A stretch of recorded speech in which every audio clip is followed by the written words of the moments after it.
Roots and democracy. So what is roots and democracy? Hey everyone, thanks for tuning back in with me, Naturally Ai, aka Aisha, for the second episode of Roots and Democracy. But before we get into the meeting with Trump and the HBCU presidents, normally I'd like to incorporate my hair into the video. Well, not unfortunately, but fortunately I just purchased a new flat iron and I definitely wanted to try it out before I got on camera for you guys. But this is the final result.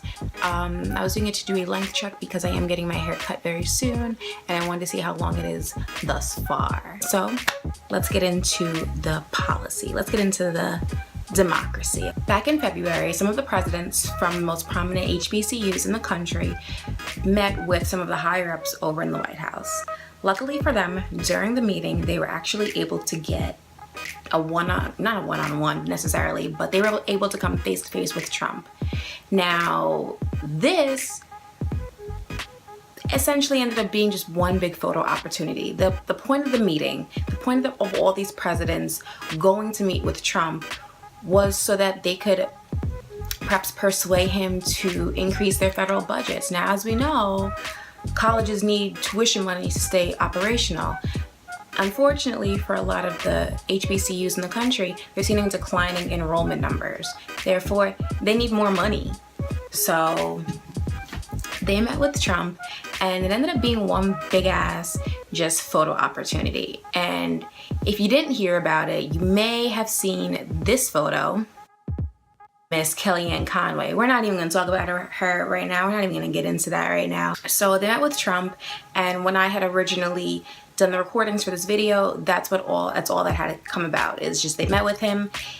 There was a lot of backlash from the students at these universities. I'm not saying that I am on their side. I'm not saying that I'm on the president's side, the president of the HBCU side.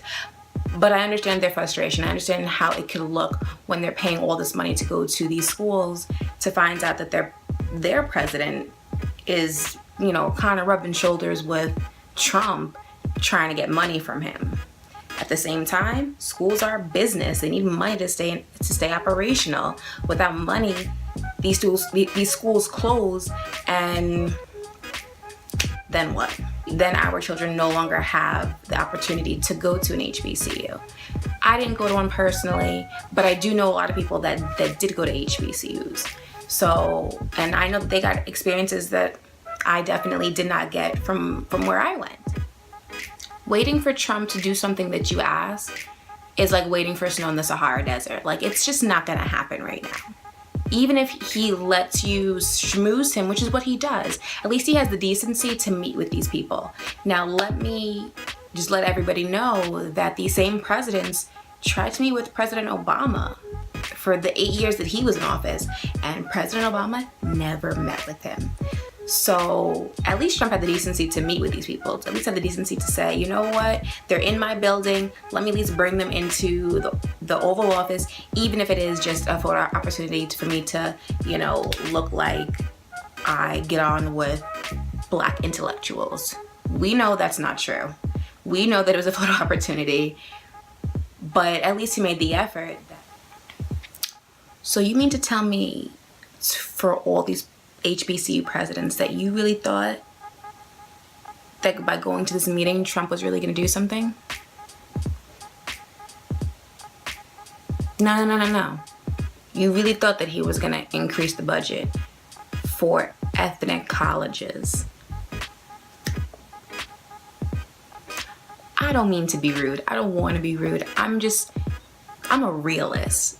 If he has already said all these derogatory things towards Black people, women, Muslims, Hispanics, the mentally disabled, the mentally handicapped, the physically handicapped, I mean, what makes you think that he's really gonna help us out in higher education? In my personal opinion, it was a little bit naive, but hey, they had to try, I guess, right? Now, the reason that I'm happy that I waited to do this segment is because the federal budget, the skinny budget, was just released. What was it? Is it last week it was released. And if you haven't already, make sure that you check out Written Democracy episode 1, where we talk about the federal budget. But if you just see what the budget entails, there's no way that HBCU budget would be increased after seeing what he is increasing and what he is decreasing. If you did not get a chance to watch that episode, I'll link it for you in the description box below. There you can find some links to some articles more about the budget, and I'll also do some links to more on the information about this meeting that the HBCU presidents had with Trump. All that'll be for you in the description box below. Let me know how you guys feel about this topic. Do you feel that the presidents were in the right for meeting with our president, or was it a waste of time? Were the school presidents being naive in trusting that anything would get done? Let me know your thoughts and opinions. And if you're like me, if you believe that the school presidents were wasting their time by going to that meeting, what else could have been done?